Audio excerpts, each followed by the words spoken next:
Góðan dag. Þá hefst fundur í bæjarstjórn Árborgar miðvikudaginn 5. nóvember 2025 klukkan 16:00 hér í Grænumörk. Og þetta er 64. fundur og mætt eru til fundarins Kjartan Björnsson, forseti bæjarstjórnar, sá sem hér stendur, Bragi Bjarnason, D-lista, Fjóla Steindóra Kristinsdóttir, bæjarfulltrúi D-lista, Sveinn Ægir Birgisson, D-lista, Brynhildur Jónsdóttir, D-lista, Helga Lind Pálsdóttir, D-lista, Björgvin Guðni Sigurðsson, varabæjarfulltrúi S-lista, situr hér í stað Örnu Ýr Gunnarsdóttur, Sigurjón Vítalín Guðmundsson, bæjarfulltrúi S-lista, Guðrún Rakel Svandísadóttir, varabæjarfulltrúi B-lista, situr hér í stað Arnars Freys Ólafssonar, Ellý Tómasdóttir, bæjarfulltrúi B-lista og Axel Sigurðsson, varabæjarfulltrúi A-lista og situr hér í stað Álfheiðar Eymarsdóttur. Fyrst vil ég bera upp í fundin hvort að einhverja athugasemdir séu í heild sinni við boðaðan fundarboðið. Það sýnist mér ekki vera og þá getum við gengið hér til dagskrár.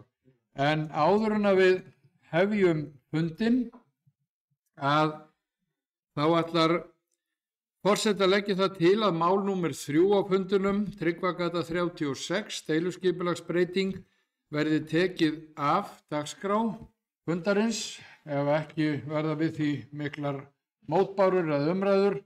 Af þeirri ástæðu að nefndin sem að tók þetta mál fyrir í morgun frestaði málinu og þá reiknum við með því að á fundi eftir 2 vikur verði þetta mál tekið fyrir að nýju. Ef að einhver hreyfir mótmæli við því þá vil ég fá þær mótbárur fram núna. Ef svo er ekki þá lít ég á það sem samþykkt af hálfu bæjarfulltrúa. Ber það ekki upp til atkvæða fyrst að engar voru mótbárurnar göngum til fyrsta máls á dagskrá fundarins sem er viðauki við fjárhagsáætlun 2025. Þetta er tillaga frá 148. fundi bæjarráðs frá 30. október síðastliðinn liður 6, viðauki. Viðauki nr. 7. Bæjarráð leggur til við bæjarstjórn að samþykkja viðauka nr. 7 við fjárhagsáætlun sveitarfélagsins Árborgar 2025.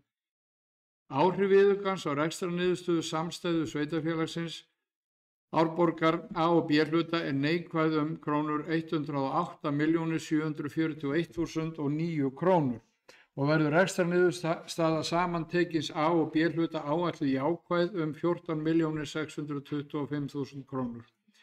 Áhrif viðaukans á sveitarsjóð A hluta er neikvæð krónur 110.722.404 og lækkar því rekstrarafgangur í A hluta og er áætlaður neikvæður krónur 581.892.000 krónur.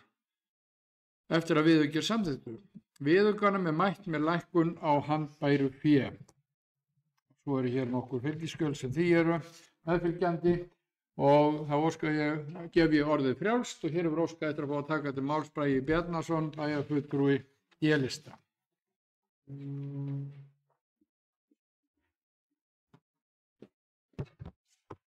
Forseti, bæjarfulltrúar og aðrir tilnefnendur.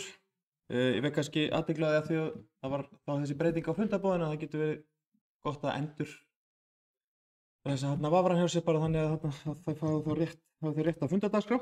En við erum hérna í fyrsta máli sem er viðauki nr. 7 á bæjarstjórnarfundi. Aðeins til nánari útskýringar, það eru minnisblöð með öllum 4 fyrstu málunum sem er nr. 1 er upplýsingatæknideildin. Það sem var bæði verið að færa á milli liða innan deildar og einnig hækka beðið auki fjármagn upp á tæpar 25 milljónir sem er að hlut til vegna hækkunar á leyfisgjöldum fyrir hugbúnað og vinnu við innleiðingu á nýju skjalakerfi, Workpoint kerfinu. En það kemur nánar fram í minnisblöðu, þetta er samtals 24.800.000. Undir 2 er barnavernd, það sem er var farið yfir minnisblað er nánar í minnisblaði verkefni barnaverndar, aukin verkefni þar inni og þar er beðið hækkun upp á 13 milljónir. Síðan í máli númer 3 er viðauki vegna fjárhagsaðstoðar sem er í samræmi við þá rauntölur ársins og nánar upplýsingar eru þar í viðhengi upp á 33.600.000 og síðan í liði 4 er minnisblað vegna frístundaþjónustu sem er vísað í aukningu sem hefur orðið á milli skólaára og aukinna stuðningstarfar bara í rauninni sinna bara með þeim viðbótar notendur sem hafa bæst við núna á haustönn samtals 37.341.009 krónur. Svo er skipting niður á deildir hvernig það fer þar niður en svo breyting var gerð þar í sumar að safnfrístund var lokað og sem var fyrir 3. og 4. bekk og hún fór yfir á skólan sem svona breytti aðeins vinnulæginu þar inni fyrir vetur en mikil aukning var sem er jákvætt í nýtingu þjónustunnar núna í haust. Síðan er liður 5, þar er útdeling úr veikinda- og kjarasamningspotti. Það er fyrsta útdeling á árinu, rétt tæplega 300 milljónir sem skipta síðan niður á deildirnar en þar er ekki hækkun á fjárhagsáætlun að ræða heldur pottur sem var búið að gera ráð fyrir og er núna verið að deila í samræmi við þá veikindi og útskiptastofnana þar undir. Og líkt og forseti kom fram hefur þetta áhrif til lækkunar rekstrarniðurstöðu A og B hluta og náttúrulega A hluta en niðurstaðan er að A og B er jákvæður 14.625.000 í framhaldinu. Þetta ætla ég ekki að endurtaka frá forseta heldur. Takk fyrir. Takk.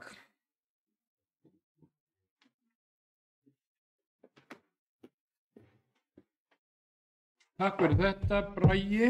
Eru fleiri sem vilja tjá sig hér mál númer 1 á þessum 64. fundi bæjarstjórnar Árborgar, kjörtímabili 2022 til 26.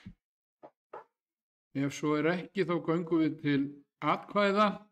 Þeir sem eru þessum óskum viðauka samþykk vinsalast gefið merki. Það er samþykkt samhljóða. Þá göngum við til máls númer 2. Það er miðtún 15 til 15a eða 15 og 15a. Deiliskipulagsbreyting. Eftirfarandi hefur verið tekið fyrir á fundi skipulagsnefndar 5. nóvember síðastliðinn, en það er nú í dag. 15. nóvember þarf ekki næstkomandi heldur. Miðtún 15 til 15a. Deiliskipulagsbreyting. Lögðu fram beiðni deiliskipulagsbreytingu sem tekur til lóðar miðtúns 15 og 15a. Í breytingunni felst að lóðirnar eru sameinaðir í eina innan deiliskipulags. Gert er ráð fyrir að heimilt verði að byggja 4 íbúða raðhús á lóðinni. Samhliða gert ráð fyrir að hámarkshæð húsanna verði lækkuð úr 8 metrum í 5,9 og hámarks byggingamagn verði minnkað úr 678 fermetrum í 520 fermetra. Og þetta er hér inn í Grónu hverfi, handan árinnar, Langanesinu. Og nánar tiltekið á lóð Þorsteins Heitis Bjarnasonar. Þar var með rollur. Bragi Bjarnason óskar eftir að fá að taka til máls. Já, forseti bæjarfulltrúar tilnefndur, bara svona réttir nánari upplýsingar, mál sem hefur verið í vinnslu hjá skipulagsfulltrúa á nefndinni núna í smá tíma og er klárað í morgun með þessari breytingu, þar sem er rauninni verið að sameina lóðirnar aftur, getum við sagt svona, þegar horft aðeins lengra aftur í tíman og eins og kom fram í inngangnum þá lækka í rauninni með minna byggingamagni en áætlað var, þannig að það hefur ekki áhrif til aukningar þar að leiðandi byggingarréttargjaldi en vegna fjölgunar íbúða þá í rauninni mun koma fram semst í samningi sveitarfélagsins við þessa aðila að þeir afsala sér semst lóðinni til sveitarfélagsins semst að framkvæmt lokinni, þannig að sveitarfélag mun geta einnig lóðarlegu fyrir þessar íbúðir að framkvæmdum loknum. En að öðru leyti kemur fram í deiliskipulagi svona hugmynd þeirra að uppbyggingunni sem er bara mjög flott, passar bara vel við svæðið og þetta verður bara sómi af fyrir svæðið og spennandi. En þetta er auðvitað núna bara að fara til auglýsingar. Þannig að leggjum til að það verði samþykkt að auglýsa deiliskipulagið. Takk fyrir.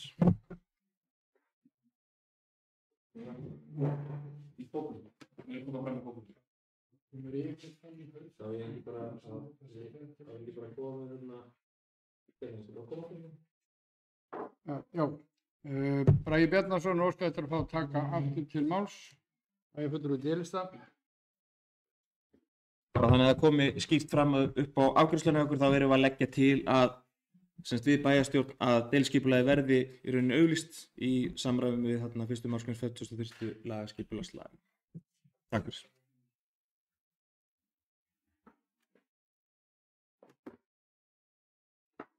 Takk fyrir þetta, Bragi. Eru fleiri sem vilja tjá sig þessa hugmynda deiliskipulagsbreytingu sem á að senda til í auglýsingu og þá vantarlega þá formlega tekur það gildi síðar. Ef ekki vilja fleiri tjá sig þá ber ég þetta undir atkvæði. Þeir sem samþykkja að þetta verði lagt fram til auglýsingar vinsamlegast gefið merki. Það er samþykkt samhljóða. Og þá er komið að máli númer 3, sem nú er orðið Skátafélagið Fossbúar, deiliskipulag félags- og útivistarsvæði. Eftirfarandi var tekið fyrir á fundi skipulagsnefndar að morgni 5. nóvember síðastliðinn. Skátafélagið Fossbúar. Bæjarstjórn Árborgar samþykkt á fundi sínum 17. september 2025 til kynningar og umsagnar samkvæmt 40. grein skipulagslaga nr. 123/2010 tillögu að deiliskipulagi vegna hluta opins svæðis OP1 við Tryggvagötu sunnan Lóurima og norðan við Sunnulækjarskóla. Tillagan var í kynningu frá 25. september 2025 til og með 17. október síðastliðinn. Í deiliskipulaginu felst afmörkun útivistarsvæðis sem Skátafélagið Fossbúar munu hafa til afnota. Innan tillögunnar er afmarkað svæði þar sem gert er ráð fyrir uppbyggingu húsnæði sem hýsir skátastarfi í sveitarfélaginu Árborg, auk þess sem afmarkað er útivistarsvæði sem nýtist jafnt sem opið svæði fyrir almenning og starfsemi skátafélagsins. Markmið tillögunnar er meðal annars að nýta þó innviði sem svæðið hefur upp á að bjóða eins og bílastæði og gönguleiðir, nýta þann gróður sem fyrir er og efla hann til muna með gróðursetningu nýrra plantna. Koma fyrir svæði sem nýtast má skólabörnum yfir veturinn til leikja og fræðslu, koma fyrir litlum opnum húsum sem hýsa grillaðstöðu og fyrir útikennslu barna auk þess sem gert er ráð fyrir góðri tengingu við önnur opin svæði í næsta nágrenni. Engar athugasemdir eða ábendingar bárust á kynningartíma. Ég opna fyrir, og það er þegar búið að biðja orðið og það er Bragi Bjarnason bæjarfulltrúi D-lista sem óskaði eftir að fá að taka til máls. Forseti bæjarfulltrúar aðrir tilnefnendur. Já, við höfum nú rætt þetta mál áður því það var í svokallari forkynningu þar sem var óskað og engar athugasemdir sem komu við það eins og kom fram í inngangnum. Málið var tekið fyrir á fundi skipulagsnefndar í morgun sem bókaði eftirfarandi að skipulagsnefnd Árborgar mælist til þess við bæjarstjórn Árborgar að deiliskipulag verið samþykkt og það verið auglýst á grundvelli 41. greinar skipulagslaga 123/2010 þar sem allar meginforsendur fyrir gerð deiliskipulagstillöguna liggi fyrir innan aðalskipulags sveitarfélagsins og síðan að næstu nágrunum við tillöguna verði eftir sem áður kynnt tillagan sérstaklega við auglýsingu hennar og leggjum til að við bæjarstjórn að það verði gert og hún samþykkt með þessum forsendum, þannig að nú gefst íbúum og öðrum áhugasömum aftur færi til að koma þá með formlegar athugasemdir sem er það hægt að taka tillit til og nefndin mun taka fyrir áður en það kemur til endanlegrar afgreiðslu bæjarstjórnar á lokinni auglýsingu og úrvinnslu. Takk fyrir.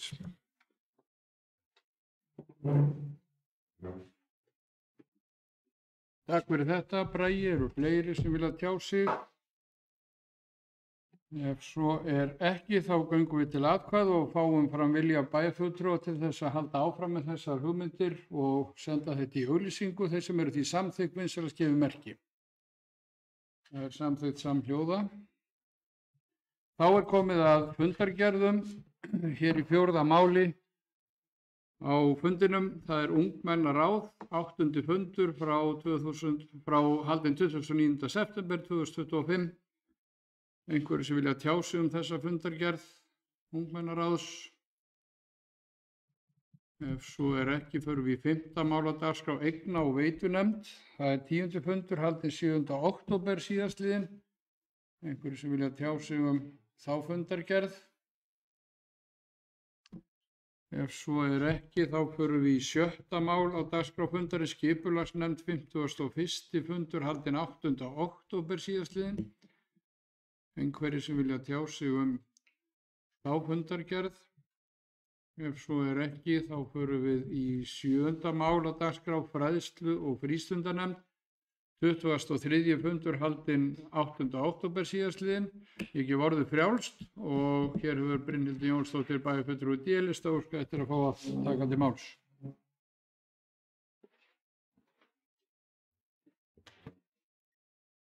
Já, forseti, bæjarfulltrúi og aðrir tilheyrendur. Ég kem undir fundagerðum og fundagerð fræðslu- og frístundanefndar og við fórum yfir innra-matsskýrslur nokkrar og starfsáætlanir, en mig langar að benda á mál númer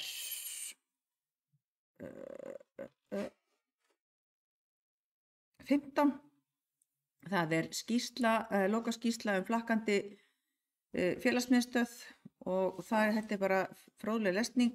Þar eru þau að fara yfir starfið sem var í sumar og þær áskoranir sem þau stóðu frammi fyrir. Þannig að ég ætla bara að vekja athygli á þessu. Takk.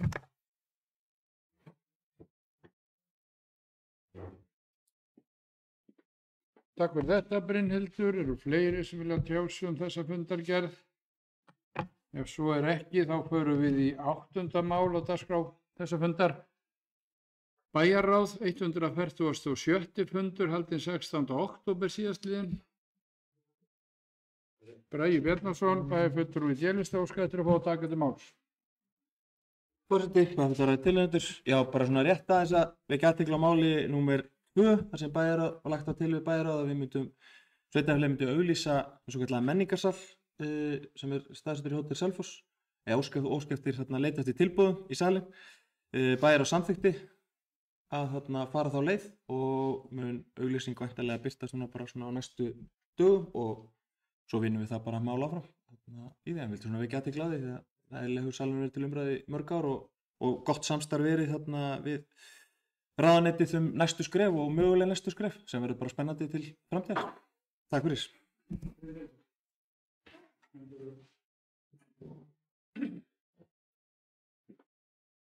Takk fyrir þetta, Bragi.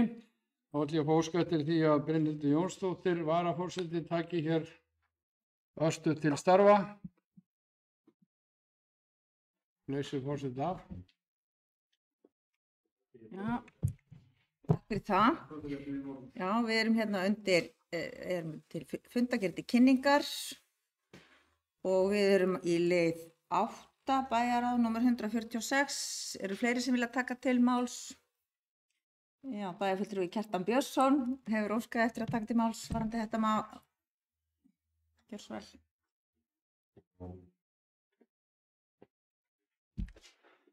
Já, forseti, bæjarfulltrúar og tilheyrendur. Já, mér langar eiginlega að fara í þetta mál númer 2 líka á þessum fundi bæjarráðs.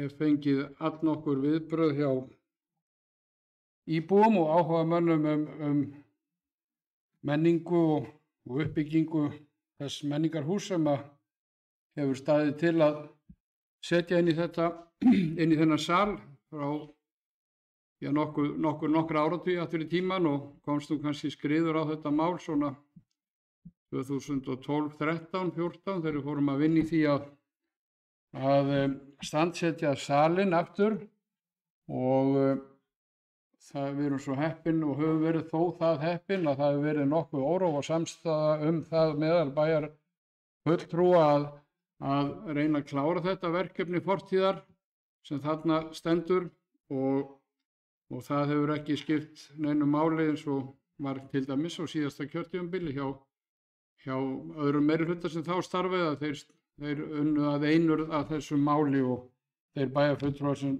þá í meirihluta stóðu, þannig að svo bara gerðist það því miður að þegar að loksins kom nú framlagið frá ríkinu, menningarframlag í landshlutana sem var nú samþykkt hér rétt í kringum 2000 að fara með, þá stóð það til, ég ætla nú bara að rifja þessa sögu örlítið upp, af því að nú ekki áliðið á fundin, að þá stóð til að, með leyfi forseta,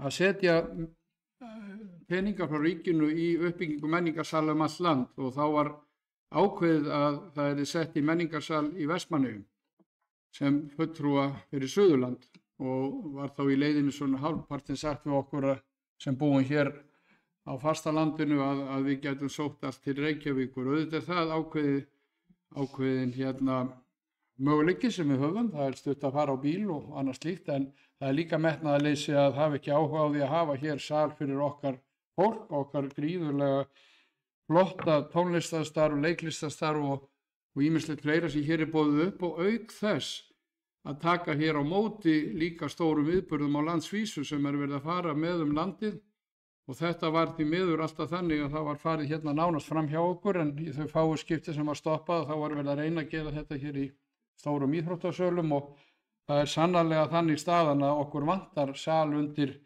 þennan þátt menningarinnar fyrir okkar sveið því hér eru þetta gríðarlegt menningarlíf, það eru leiklistarfélög hér allar sveitir, alveg austum með öllu, það eru kórar hér hreint allt og svo er þetta auðvitað bara svo mikill menningarauki að geta haft stóran flottan sal til að taka á móti fólki og fá að flytja inn ýmsu listform. Það hefur nú verið okkar hér í það minnsta hér á Selfossi, þá hefur kirkjan verið notuð mikið til tónlistarhalds og það má segja að það sé svona er aðeins flókið vegna þess að kirkjan getur ekki tekið við nærri öllum þeim beiðnum sem þeim berast að fá að halda þar tónleika því þeir eru í sínu starfi þar. En gott og vel, við höfum átt mjög gott samstarf við bæði þáverandi eigendur Hótel Selfoss sem voru mjög einbeittir í því að byggja upp þennan menningarsal með okkur og höfðu áhuga á því að þeir höfðu náttúrulega hluta til þá innviði sem til þurfti í þetta verkefni, salerni, fatahengi, veitingaaðstöðu og annað slíkt sem hefði náttúrulega hjálpað okkur mikið og síðan höfðu þeir auðvitað líka ákveðið tækifæri til þess að hafa þarna góðan ráðstefnusal. En svo kom nú COVID-ið og þá einhvern veginn dagaði þetta mál svolítið uppi, við fengum þennan styrk frá ríkinu 282 milljónir skömmu áður en þetta var og var það reiknað út frá mögulegum heildarkostnaði við að standsetja salinn og var þá reiknað í hlutfallunum 40-60 og ríkið ætlaði þá að taka 60% og sveitarfélagi okkar hér 40% og síðan ætlum við auðvitað að ná samstöðu hér með sveitarfélagum og svæðinu mögulega í rekstrinum og öðru slíkum. Þá erum við búin að rekja þessa sögu bara örstutt en síðan höfum við átt fundi með nýjum eigendum í Hótel Selfossi og það hefur allavega ekki orðið niðurstaða ennþá á því máli þannig að við höfum látið slag standa og ég ætla ekki að segja hver hugur þeirra í því máli, hann svo sem ekki kannski komið endilega algjörlega formlega fram það að þeir hefðu ekki áhuga henni slíkt en þetta var einhvern veginn þróað svona þetta verkefni þannig að það er eiginlega tímabært fyrir okkur að skoða aðra möguleika og það er sannarlega það sem við höfum verið að gera og athuga hvaða möguleika við höfum, það eru ýmsir möguleikar í stöðinu og við sjáum hvað framhaldið verður í því. En það var auðvitað með nokkrum trega sem ég gat fellt mig við það að auglýsa salinn til sölu. En ef að í hann bærist viðunandi tilboð, að þá erum við þar líka með ákveðna fjármuni sem við getum nýtt þá í uppbyggingu nýrar hugmyndar og við áttum fund með menningarráðherra Loga Einarsinni sem hefur verið okkur ákaflega og hans aðstofafólk ákaflega jákvæðir í málinu og ég er mjög ánægður með þá fundi og þar hefur komið alveg skýrt fram að þeir gerir sér alveg grein fyrir því að víða út á landi sé staðan einfaldlega þannig að í svona uppbyggingu þarf að vera með svona ákveðin fjölnót, þar að segja hafa fleiri valkosti á nýtingu svona salar því að við vitum það að menningarsalur einn og sér, hann er ekki nýttur alla daga, það þarf að nýta þetta meira og það eru ýmsar hugmyndir sem hafa komið upp það að við myndum fara í eitthvað svona nýjan sal hvort sem það væri með tónlistarskólanum og fleirum, þá vantar aðstöðu fyrir tónleikahald og fleira. En ég ætlaði nú ekki að taka allan fundin í þetta, ég bara varð að koma þessu svona af því þetta hefur verið mér afskaplega hugleikið hjartans mál, þessi salur, og þannig að ég vildi bara koma þessu fram, en vonandi fáum við þá bara gott tilbúð í salin og getum þá nýtt þá fjármunni ásamt ríkisframlaginu í einhverja öfluga hugmynd þó það verði á öðrum stað. Já, Björgvin G. Sigurðsson, varabæjarfulltrúi, hefur beðið orðið. Gjörðu svo vel. Já, forseti og bæjarfulltrúar og tilheyrendur. Forseti bæjarstjórnar vakti hérna athygli á merkismáli sem að við mörg höfum fylgst með og stutt langt árabil, og þetta ástæðulega svo sem að bæta við þá sögu sem að Kjartan Björnsson rakti hérna ágætlega. Aldarfjórðungs svona kannski að mörguleyti vonbrigðasaga að okkur hafa aldrei tekist að koma salnum í endanlegt nothæft ástand. Þrátt fyrir margar góða tilraunir og ekki vantar stuðning margra við það, skortir kannski frekar samstöðu annarra sveitarfélaga með Árborgum að klára þetta mál og koma salnum í not, að því að svo sannarlega er mikil þörf á honum. Þrátt fyrir þá miklu uppbyggingur sem hefur verið hér í Árborg síðust árum og bæst við margir samkomustaðir, sviðið gegnir sínu hlutverki og var flott framtak hjá miðbæ Selfoss að koma. Þar er mikil tónleikahöld og samkomur og fjölsóttar og gengur vonandi vel. En samt sem áður er svo sannarlega þörf fyrir fjölnota menningarsal og örugglega er því notkunin á slíku sal miklu meiri heldur en að við kannski sjáum til í dag. Til dæmis bara í kvöld þá er nemendafélag Fjölbrautaskóla Suðurlands með söngvakeppnina. Stór viðburður á hverju ári sem að nemendafélagi reif upp fyrir nokkrum árum og glæsilegur atburður, og hann er haldinn í íþróttahúsinu Iðu og í sjálfu sér allt gott það að segja. En auðvitað færist lík samkoma miklu betur í fjölnota menningarsal með allri þeirri aðstöðu sem þar fylgir, veitingasölu og öllu því sem að er aldrei með sama sniði í íþróttahúsi eða kirkju eða öðrum stöðum sem er ekki sérhönnuð fyrir samkomur af þessu tagi.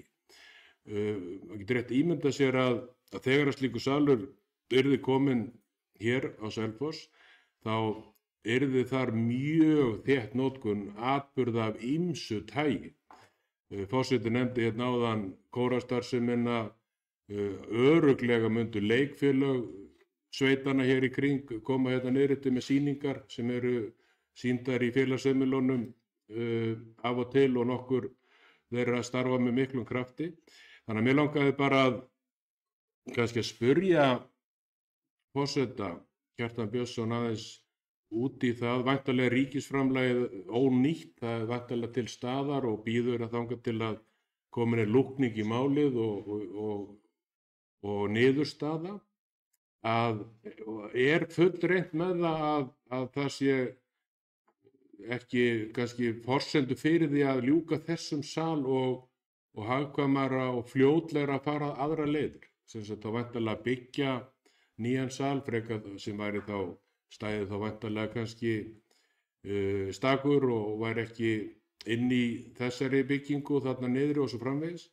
Ég veit að forseti hefur fylgt þessu máli eftir árabil og hefur örugglega einhverjar hugmyndir ef hann kannski geti aðeins gefið smá innsýn í það hvort að og hvaða leiðir væru svona vænlegar að fara í staðinn ef að til kæmi að salurinn yrði seldur og sem er auðvitað kannski svolítið langklaupa því að þetta er þessi þarna inn í hótelbyggingu og allt það. Þannig að það væri kannski spennandi að heyra ef að getur gefið okkur smá upplýsingar það hvaða aðra leiðir, að þess að nefna neitt sem er ekki fast í hendi þannig, væri hugsanlega vænlegri og yrði þá til þess að ljúka þessu, ég bráðum kannski 3 áratuga verkefni sem fór að staðarna aldamótin og var kannski, má nú alveg gagnrýna margt í þeirri útfærslu á þeim tíma, hvernig svona sölunum var skipt niður og allt það, en það er annað mál. Ekki hefur skort vilja heimamanna hér í Árborg og það var eftirminnilegu fundur haldinn þarna 2002-03 þar sem Sigur Jónsson og fleiri stóðu fyrir og stóð þá til hugmyndin að selja stóla og fjármagna uppbygginguna með ýmsum hætti, mjög metnaðarfull og flott hugmynd og skemmtilegu fundur sem var haldinn þá. En þetta eru þetta miklu fjármunir og kostar sitt, en ávinningurinn mikill og bæði félagslega, menningarlega og örugglega efnahagslega líka þegar upp staðið. Af því að við sjáum bara hvernig Harpan í Reykjavík hefur þaulnýst og virðist vera nýst og setin meira og minna alla dag og öll kvöld, salirnir 3 í henni til ýmissa, af því að þarna fylgir líka, eins og Kjartan Björnsson nefndi hérna áðan, ráðstefnuhald og Selfoss liggur náttúrulega einstaklega vel við slíkum samkomuhöldum og svoleiðis salur myndi alveg örugglega sem stæði ekki inn í hóteli eða annar staðar verða til þess að fjölga alls konar slíkri nýtingu verulega. Já, takk fyrir þetta. Já, Kjartan Björnsson bæjarfulltrúi hefur beðið orðið.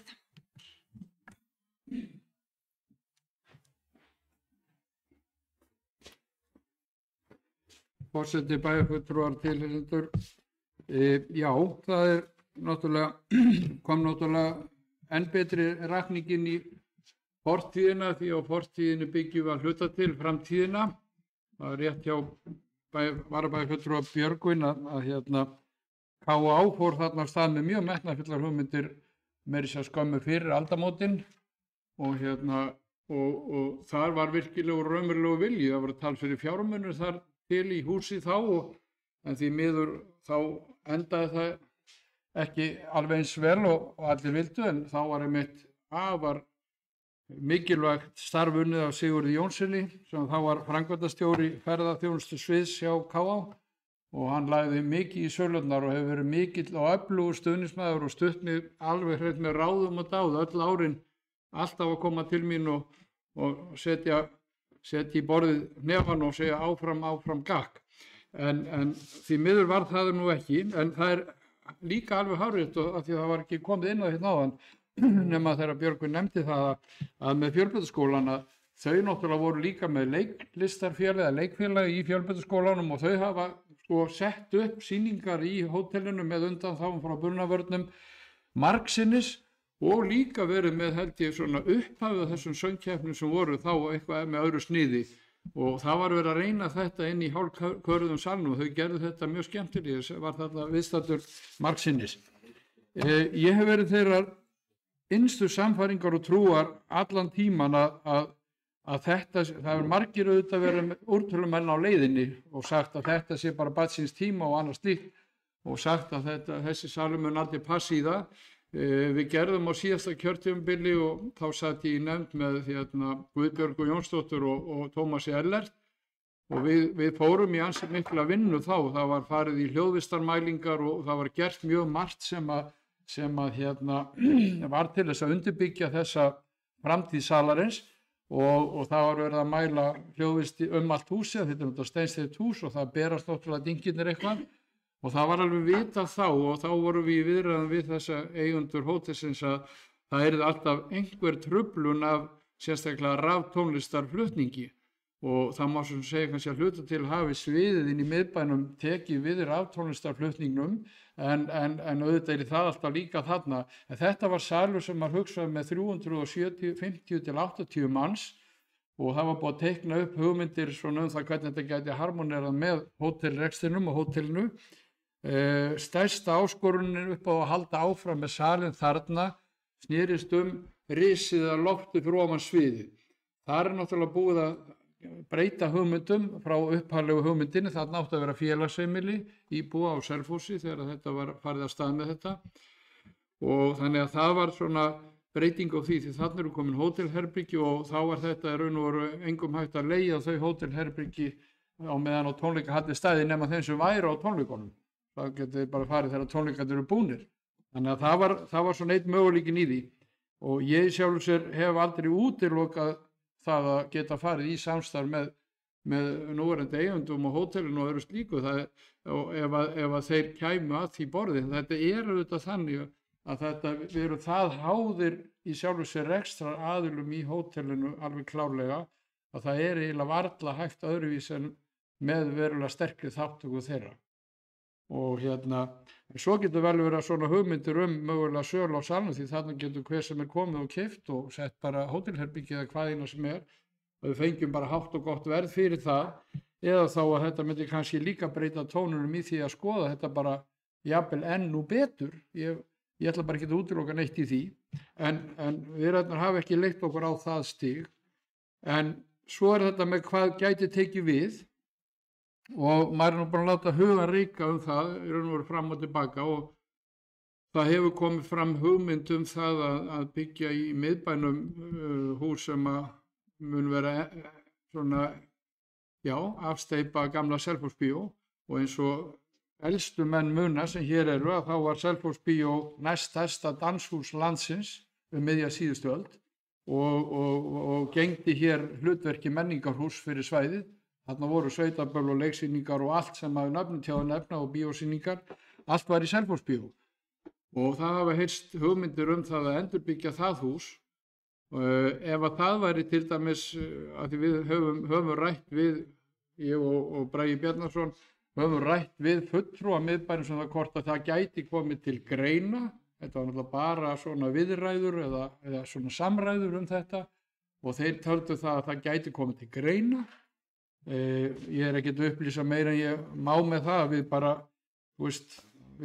þeir telja þetta komið til greina og þá þetta bara spurningu hvert samtali leiðir okkur í því og þá þetta líka þannig að hús eins og Selfossbíó ef að það yrði, en við erum náttúrulega með marga aðrar hugmyndir opnar í því að þá væri það til dæmis möguleiki að hanna það hús með þetta fyrir augum. Ég veit ekki hvaða hugmyndir þeir höfðu fullkomlega þetta framtíð að nota þessa hús nema kannski tónleikarsal eða samkomusal einhvers konar eða veisluhöld eða eitthvað, ég bara þekki það ekki en það er snemmt að tjá sig það núna. Þetta var bara tekið svona samtal það hvort að þetta gæti komið til álita.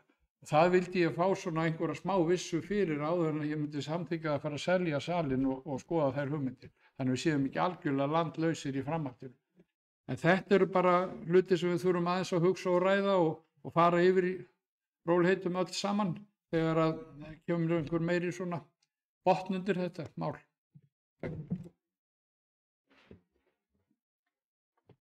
Takk fyrir þetta. Sigurjón Vídalín, bæjarfulltrúi S-lista hefur beðið orðið.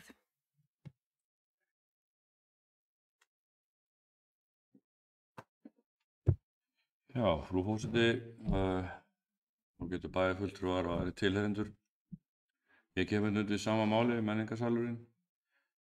Ég ætla ekki að fara að orðlengja þetta mikið, ég ætla bara að lýsa því yfir að ég algjörlega sammála þessu að reyna að selja salinn og setja punkt fyrir aftan þessa löngu sögu sem að hefði kannski einhvern tímann geta farið öðruvísi en ég held að eftir að þetta gekk ekki upp á síðasta kjörtímabili þá hafi eiginlega verið endanlega útséð að þetta gæti orðið á þessum stað. Ég hef hins vegar eins og fleiri verið þá að hugsa hvar væri eðlilegt að reyna að byggja upp hús fyrir þessa starfsemi sem þarna var ætluð og mér finnst að liggja beinast við eðlilegast að það sé í miðbænum, nýja miðbænum og það myndi bæði styrkja miðbæinn og eins styðja við hótelreksturinn sem núna í Hótel Selfoss og Hótel South Coast.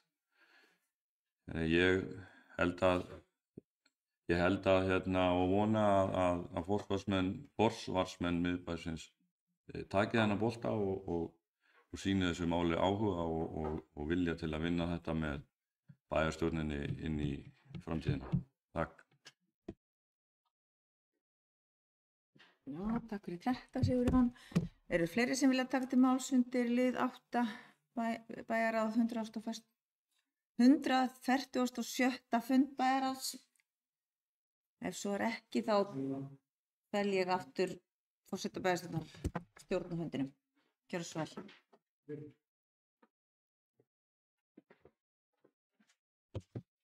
Takk fyrir þetta, Brynhildur, og afleysinguna. Þá er komið að 10. máli á dagskrá. Nei, það er nú vissu 9. já, ég nú er bara með blaðið, það er hérna. Datt út hjá mér hérna, svona er þetta. Afsökunar á þessu. Það er áður blessari tölvunni hér. Það er þá 9. mál á dagskrá, ungmennaráð, 9. fundur sem að var haldinn 13. október síðastliðinn. Einhverjir vilja tjá sig þá fundargerð? Ef svo er ekki, þá förum við í 10. mál, bæjarráð, 147. fundur, haldinn 22. október síðastliðinn. Einhverjir sem vilja tjá sig þá fundargerð? Ef svo er ekki, þá förum við í 11. mál, umhverfisnefnd, 24. fundur, haldinn 21. október síðastliðinn. Einhverjir sem vilja tjá sig fund umhverfisnefndar eða fundargerð.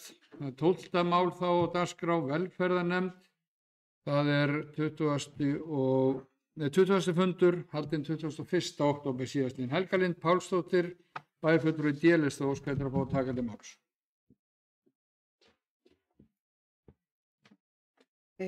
Forseti, bæjarfulltrúi og aðrir tilheyrendur. Mig langaði bara að vekja athygli á 10. lið þessari fundagerð, þar sem við erum að setja saman vinnuhóp. Við erum ekki að setja saman, það hefur verið settur saman vinnuhópur á vegum Öruggar Suðurlands sem Árborg hluti af. Vinnuhópnum er ætlað að fjalla í raun og veru það verkefni sem að úti- og bæjarhátíðir eru á sumrin í ljósi vaxandi unglingadrykkju og versnandi stöðu ungmenna í sveitarfélaginu og svo sem á landinu öllu. Þannig að mér finnst bara svo mikilvægt að bara svona benda á þetta. Það er svo mikið af erfiðum fréttum í samfélaginu, það er margar vondafréttir, en það er líka fullt gott, við erum að gera fullt gott og mér finnst bara gott að geta sagt frá því að við erum meðvituð og við erum að reyna að grípa bolta og draga úr áhættuhegðun.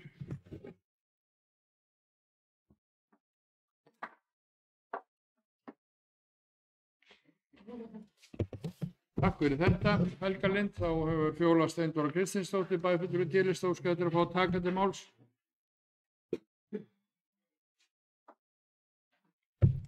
Forseti, bæjarfulltrúar og aðrir tilheyrendur.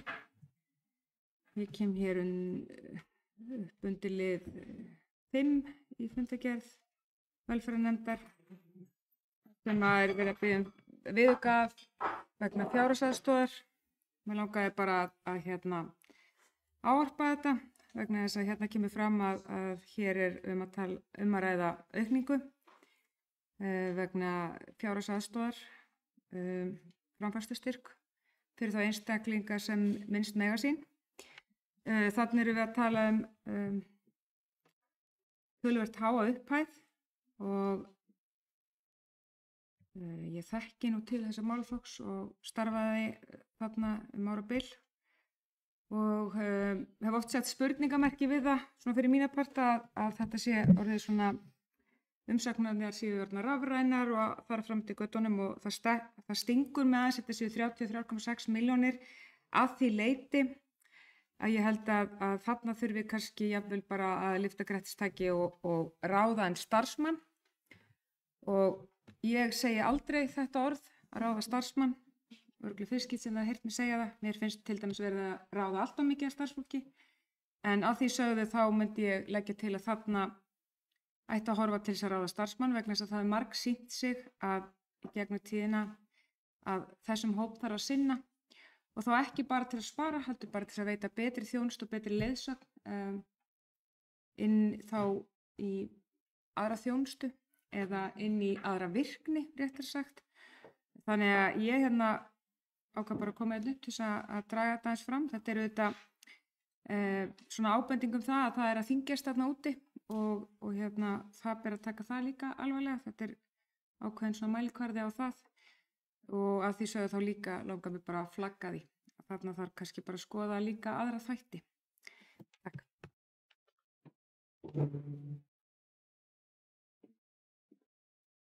Takk fyrir þetta, Fjóla Steindóra. Það eru fleiri sem vilja tjá sig undir þessu 12. máli fundargerð velferðarnefndar. Já, Bragi Bjarnason, bæjarfulltrúi D-lista, ætlar að koma hér og upplýsa.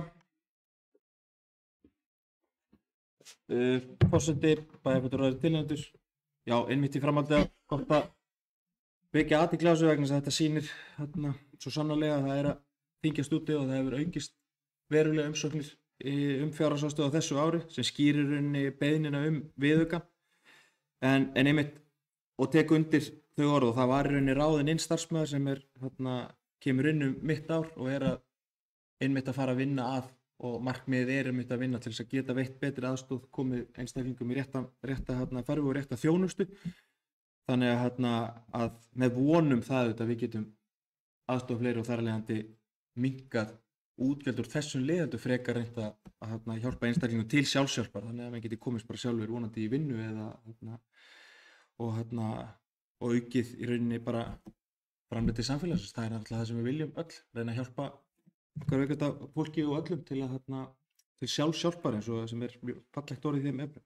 En ég vildi svona upplýsa það er var bætt við starfsmanna þessu sviði einmitt til þess að reyna að virkja og aðstoða og það er von okkar að hann muni ná árangri í betri þjónustu núna í framhaldinu en þessi viðauka mætti einmitt út af þessari miklu aukningu sem verður á þessu ári og með vonum auðvitað við hann geti lækkað til næstu ára.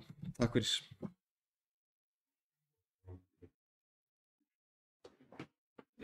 Takk fyrir þetta, Bragi. Eru fleiri?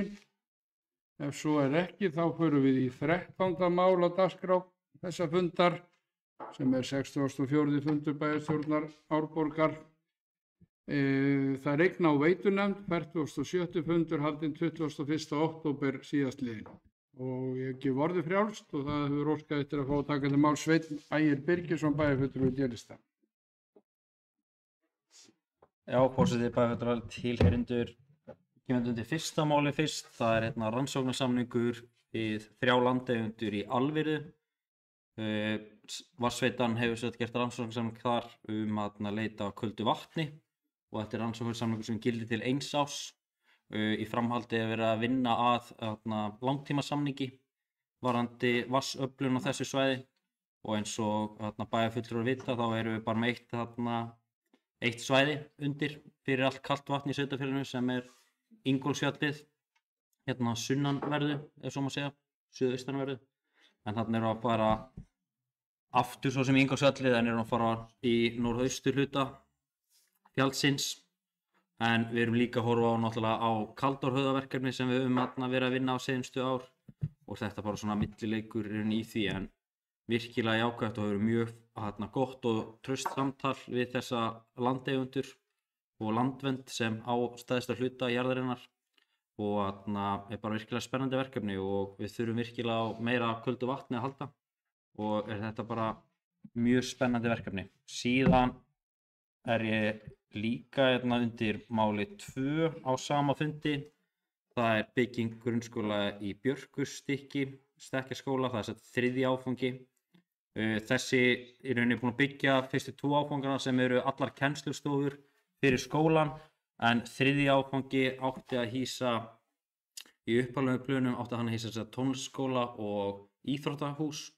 Einnig var gert ráð fyrir leikskóla þarna sem ég man ekki hvort það væri 3. áfanga eða eftir að vera 4. áfanga. Eins og við vitum þá var ákveðið að hætta við að byggja leikskóla á skólalóðinni og við ákveðum frekar að stækka leikskólan í Jötunheima upp í 12 deildir.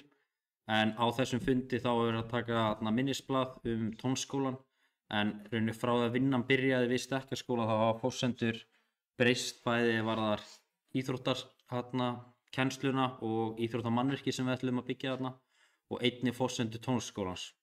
Tónskólinn þarf meira húsnæði síðan að þessar þarfagreiningar voru gerðar og það var lagt til að tónlistarskólinn færi ekki í stekkjarskóla þar sem verkefni hefur rauninni breyst og við erum að hóra þá frá að það væri komið keppnis- og æfingaraðstaða fyrir fimleikana, að öll fimleika starfsemi og kennsla fari í þetta húsnæði ásamt því að handboltinn fái líka æfingaraðstöðu og keppnisaðstöðu allana upp á 3. flokki í handbolta og svo náttúrulega íþróttakennsla líka.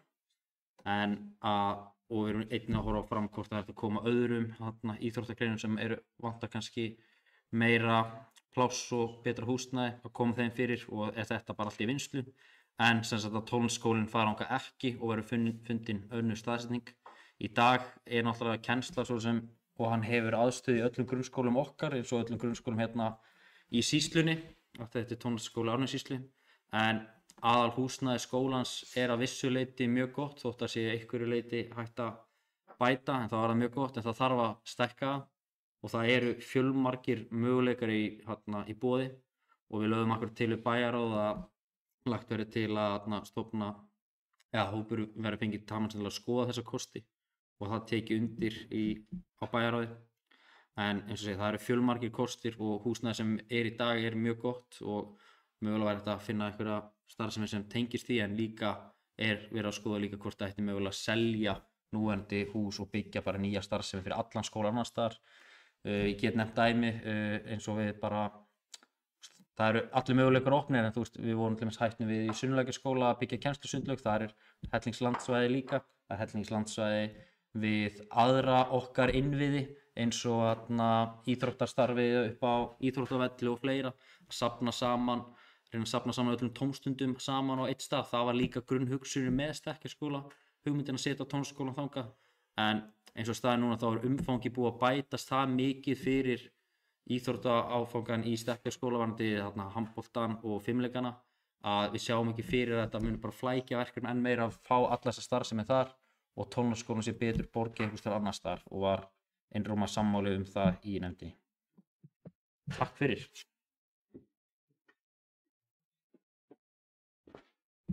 Takk fyrir þetta Sveinn Ægir, það var Fjóla Steindóra Kristinsdóttir, bæjarfulltrúi í D-lista, óskaði eftir að fá að taka til máls.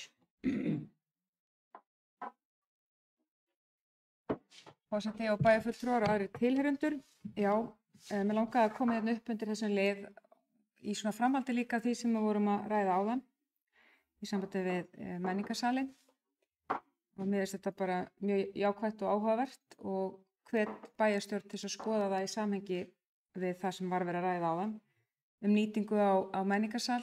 Það þannig á Akureyri að þeir byggðu hof og nýta það sem tónlistarskóla til að nýta fermetrana allan daginn og fram á kvöld og kvöldin þó að mér hugnist alls ekki að byggja hof þar sem það rekur sig held ég engan veginn nema fyrir tilstuðlan eins tónlistarmanns en þá bara hvet ég bæjarfulltrúa til að skoða það að því að þetta jú tónlistarskóli Árnessinga, ekki bara okkar og maður hugsa það fyrir sína part ef maður væri að senda barn með strætó úr uppsveitum að þá munar auðvitað innan bæjar bara hver vegalengd sem þarf að fara innan bæjar og við höfum nú svo sem ekki verið þekkt fyrir að vera með eitt sérstaklega gott svona samgöngukerfi þannig að ég held að við ættum að horfa á það í heildstætt að því að við erum ört stækkandi eins og kom fram áðan og þetta bara passar mjög vel saman og þetta gerir það verkum að það kemur líf inn í húsið, foreldrar koma að sækja, geta séð hvað framundan, hvað í boði, hvað tónleikar, fólk getur setið og beðið og nýtt kaffihús og annað sem í bæ þannig að ég held að þetta skoða þetta í samhengi því að já, tónlistarskólinn eins og hann í dag auðvitað orðið barn síns tíma fyrir löngu. Takk.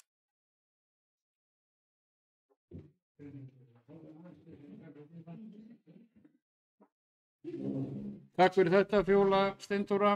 Þá ætla ég að óska eftir því að Brynhildur Jónsdóttir varaforseti taki örstutt við fundinum. Já, takk fyrir það. Við erum að fjalla fundagerðir og erum í 13. lið sem er eigna- og veitunefnd og hérna Kjartan Björnsson bæjarfulltrúi hefur beðið um orðið. Gjörðu svo vel, Kjartan. Já, forseti, bæjarfulltrúar og aðrir tilheyrendur. Já, þetta er ljómandi fín umræða og ég kem nú hér eiginlega upp kannski að því ég er með einn hatt á mér sem formaður stjórnar tónlistarskóla Árnesinga og þetta hefur verið rætt auðvitað í skólanum og við vitum hvernig staðan er á aðstöðu skólans. Það þrengir mjög að henni vegna fjölda nemenda og auðvitað vaxtar í okkar samfélagi og eins og ég kannski kom hér áðan inn á þegar við rættum hugmyndir með menningarhús eða sal að þá auðvitað eins og Fjóla kom réttilega inn á eins og gert á Akureyri ákaflega spennandi að skoða hugmyndir og hafa þarna ákveðna samlegð því að þetta náttúrulega allt saman nátengt og það staðan þannig að til dæmis á efstu hæðin í tónlistarskólanum sem svona samkomusalur fyrir tónlistarnemendur í útskriftum og stigsprófum og öðru slíku sem þar fara fram að þar mjög svo takmarkað hverjir geta komið, það kannski stórar fjölskyldur á bakvið suma nemendur sem langar að koma því miður geta þau ekki komið vegna aðstöðuleysis og plássleysis þannig að það mjög spennandi svona ef ég horf út frá með tónlistarskóla gleraugunum núna að þá væri þetta mjög spennandi og það auðvitað náttúrulega vont að slá þessar fyrrum hugmyndir uppbyggingu tónlistarskólans í Stekkjarskóla kannski af en það nú orðið staðreynd þannig að þá þurfum að bretta upp ermar og finna skólanum betri aðstöðu og svo auðvitað náttúrulega líka sem óskoðað í þessu þurfum að fá að hugsa frjálslega að þá auðvitað það hentur auðvitað að hafa tónlistarskólan miðsvæðis því að þá svona svipa langt fyrir alla að sækja í skólan, hann auðvitað komin svolítið neðarlega í bæinn með því að vera við Stekkjarskóla svo það sé sagt að því Stekkjarskóli náttúrulega sannarlega skóli fyrir nemendur úr því hverfu og því nágrenni sem þar mestmegnis og líka fyrir Sandvíkurhreppinn en gott og vel, þetta eru góðar hugmyndir og góðar umræður og ég trúi því að við munum ná einhver niðurstöðu með þetta vonandi í vetur og það einmitt með þarfir tónlistarskólans ekki síst líka í huga því að það ákveðin spenningur þar innan hús að vita hvað verður þessar hugmyndir því að það vantar sannarlega fyrir þessar stóru burtfaratónleika og stigspróf annað eins og ég nefndi áðan þannig að þetta er góð umræða og vonandi leiðir það eitthvað gott af sér þegar framlíður. Takk fyrir þetta. Eru fleiri sem vilja taka til máls varðandi lið 13 eigna- og veitunefnd 47. fund? Ef svo ekki, þá tekur forseti aftur við stjórn fundarins. Takk fyrir þetta, Brynhildur. Ég hef nú ekki lagt það í vana minn að vera sífellt að boða varaforseta hér til starfa til þess að tjá mig hér. Ég hef reynt að halda því svona í sem mestur lágmarki en stundum það þannig að það ekki hægt að sleppa því. En við erum sett í eigna- og veitunefnd og það hafa ekki fleiri kveðið sér hljóðs undir þessum 13. lið fundarins og þá erum við komin í síðasta lið fundarins að þessu sinni sem númer 14, það bæjarráð 148. fundur haldinn 30. október síðastliðinn. Einhverjum sem vilja tjá sig þá fundargerð. Sigurjón Vítalín Guðmundsson, bæjarfulltrúi S-lista óskar eftir að fá að taka til máls.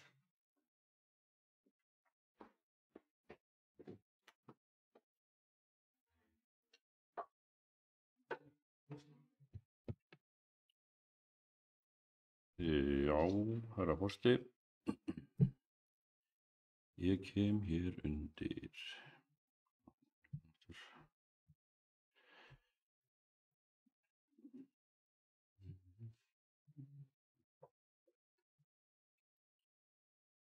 Níunda lið, fyrirkomulag hverfisráð Árborgar. Það smá fyrirvari eða smá forsaga því á 147. fundi bæjarráðs, ef ég að fara rétt með, þá var lögð fram bókun vegna undir lið 5 þar sem að rætt var tillögur til aðgerða úrbóta á Eyrarbakkasvæðinu af hálfu Árborgar, erindi frá stjórn félags eldri borgara. Þar bókuðu bæjarfulltrúar BHS lista eftirfarandi með leyfi forseta. Undirrituð þakka félagi eldri borgara Eyrarbakka fyrir greinagott erindi um það sem þarfnast úrbóta á Eyrarbakka. Ljóst að félag eldri borgara hefur tekið að sér nauðsynlegt hlutverk hverfaráðs þar sem ekkert slíkt hefur verið starfandi frá því að meirihluti D-lista ásamt álista tóku völdum. Þrátt fyrir að efling hverfisráða hafi verið eitt af kosningaloforðum D-lista. Það sýnir sig í meðfylgjandi erindi frá félagi eldri borgara hversu bagalegt það að ekki hafi verið starfrækt hverfisráð á kjörtímabilinu. Í fjölkjörna sveitarfélögum eru hverfaráð eða heimastjórnir algjörlega nauðsynlegar til þess að tryggja íbúalýðræði.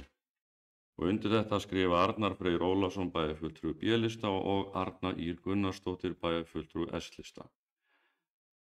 Þá komum við af 148. fundi sem hér er til umræðu og eins og áður sagði það er liður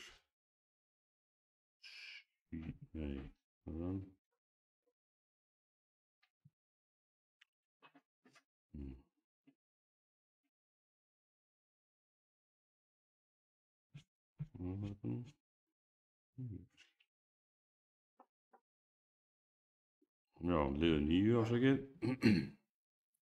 Og þar kom inn á fundin minnisblað bæjarstjóra og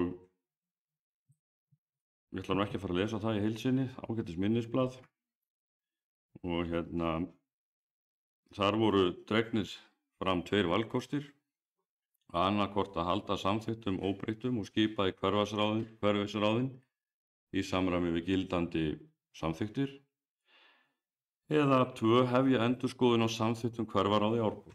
Þeirri vinnu ljúki í desember 2025 svo hægt sé að skipa í hverfaráð í upphafi árs 2026. Öðrum samþykktum og reglum sé þá breytt til samræmis ef þarf í kjölfar endurskoðunar. Í upphaf árs 2026 verða 4 mánuðir eftir af kjörtímabilinu. Og ég velti fyrir mér þar sem að tillaga 2 var fyrir valinu að lagt var til við bæjar og Árborgar að hefja vinnu við endurskoðun og samþykktum hverfisráð í Árborg frá 15. maí. Markmið er að endurskoðun ljúki í desember svo skipa mig í hverfaráð upphaf árs eins og áður sagði. Bæjarstjóra og bæjarritara verði falið að vinna drög að samþykktum og leggja til rýnu umræðu í bæjarráði í lok nóvember 2025. Ég velti fyrir mér, er þessi vinna, er henni þá ætlað að koma með tillögur að breytingum á hverfaráðum sem koma til með að efla þau eins og kosningaloforðið hvað áum. Kannski að bæjarstjóri Bragi svarar þessu. Takk. Takk fyrir þetta, Sigurjón Vídalín. Þá er óskað eftir að fá að taka til máls Bragi Bjarnason, bæjarfulltrúi D-lista. Forseti bæjarfulltrúar tilnefndur. Já. Við skulum fara yfir og einmitt bara gott að þú vísa þér í söguna sem er alveg hárrétt að það hefur ekki verið skipað í hverfisráðin á kjörtímabilinu og var það í rauninni meðvituð ákvörðun og upplýst til þess í rauninni að hagræða á þeim hluta en þau voru aldrei tekin út úr samþykktum. Þetta stóð aldrei til að leggja þau niður, heldur að halda frekar þá íbúafund á meðan staðan verið þessi og skoða svo bara stöðuna af því að það hófst vinna árið 2021 við endurskoðun á í rauninni hverfisráðunum og skilaði í rauninni bara henni ágætustu skýrslu haustið 2021 frá RR ráðgjöf en svo vinna fór mér vitandi og það var allan engin gögn til það í neina áframhaldandi rýni upp á það að það væri endurskoðað það í rauninni samþykkti fyrir hverfisráðun en bara mjög góð atriði inni þar sem þáverandi hverfisráð og fulltrúar komu ásamt bæjarstjórn og algjört tilefni til þess að taka það áfram og er það vel og eins og kom fram á fundinum, markmið er alltaf að reyna að efla þau. Það er alltaf markmið og vonandi tekst okkur það. En eins og kom líka fram í bara umræðum á bæjarráðsfundinum að eftir þessi vinna lengist ef við þurfum að gera meira þá þurfum við auðvitað að endurskoða hvenær við skipum en við setjum okkur auðvitað markmiðum að reyna að halda vinnunni okkur við efni þannig að það sé hægt að klára að taka hana til samþykktar en bara vonandi texta, en við vitum það eins og með annað hvort sem það eru skipulagsmálið önnur að auðvitað getur það tekið lengri tíma og þá bara hefur það sinn gang og við tökum það fyrir þegar það er tilbúið. En við viljum auðvitað líka vanda vinnuna þannig að það markmið náist að við eflum auðvitað hverfisvæð. En já, ég vonandi að við svaraði en allan að markmið er að vinnan bara sé í gangi núna og verið lagt fyrir bæjarráð og tekin bæði rýni og umræða tillögu þegar hún liggur fyrir. Takk fyrir.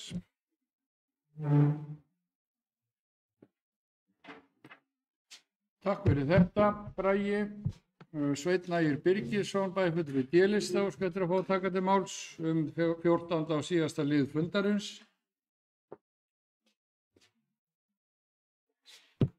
Forseti, já, ég kem hérna undir sama lið og tek undir báðum það sem áður hefur komið.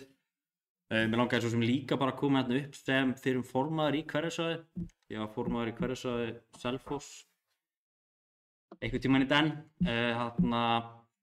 Þetta var mjög góð vinna sem fór á seinasta kjörtímabili í umræðum þetta og mér finnst svona það hefur margt breyst frá því allan að ég var formaður hverfisvæðar og kannski ég tel virkilega þörf kannski á þessu sérstaklega fyrir Eyrarbakk, Stokkseyri og Tjarnarbyggð og Sandvíkurhrepp, svo mætti skilja. Fyrir Selfoss veit ég ekki alveg hvort það sé þörf á, en ég tel við þurfum kannski líka bara að skoða til ekki víðara samhengi hvernig við eflum íbúa lýðræði og samtali við íbúana. Hverfisráð hefur sína kosti en það hefur líka sína galla. Hverfisráð getur verið mjög öflugur málsvari fyrir sitt samfélag, en það getur líka verið hættan á að séu bara fáir sem að tala fyrir sitt samfélag. Að hvernig við drögum fleiri íbúa til að tala sitt samfélag og það akkurat með kannski þessum íbúafundum sem hefur verið haldnir á kjörtímabilinu held ég hefur verið að skila meira árangri en það. Alveg rétt eins og bæjarfulltrúar S og D-lista komu inn á 147. fundi bæjarráðs erindi frá félag eldri borgara að þar voru alls konar tillögur sem náttu fara, en það líka hvernig við beinum íbúunum með að koma tillögur til sveitarfélagsins. Það þarf ekki endilega að koma frá hagsmunum félag eldri borgara eða öðrum hagsmunafélögum innan sveitarfélagsins. Við erum ábendingagáttina, það sem hægt að senda inn fjölmargar ábendingar. Sumar af þeim erindi sem voru í þeirri fundagerð hefur getað fallið þar til dæmis inni og hafi kannski jafnvel verið fljótari að bregðast við þeim athugasemdum heldur en að fara í gegnum stjórnsýsluform okkar hér hjá kjörnum fulltrúum. Mun fljótari getur starfsmenn brugðist bara strax við ef ábendingar er það. Ég held að þurfum að kannski líka fagna akkurat að við séum að taka þetta samtalið núna að fara aðeins hærra upp og líta aðeins breiðar yfir þetta hvernig við eflum bara íbúa lýðræði almennt og samtal þannig við fáum sem flesta á borðinu. Við erum eins og með ungmennaráðin, þau koma á fund til okkur og koma inn á næsta bæjarstjórnarfund.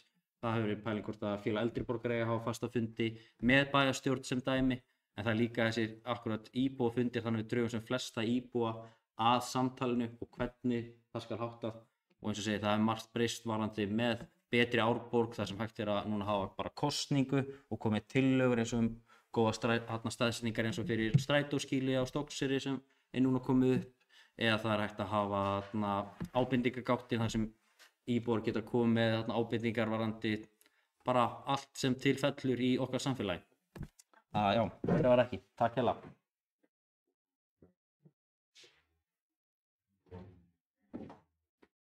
Já, takk fyrir þetta Sveinn Ægir. Eru fleiri sem að vilja tjá sig undir 14. lið á þessum bæjarstjórnarfundi, bæjarráð 148. fundur?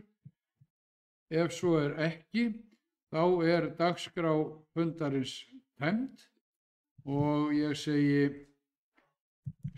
þessum 64. og 4. fundi bæjarstjórnar Árborgar slitið og við hittumst að hálfum mánuði liðnum.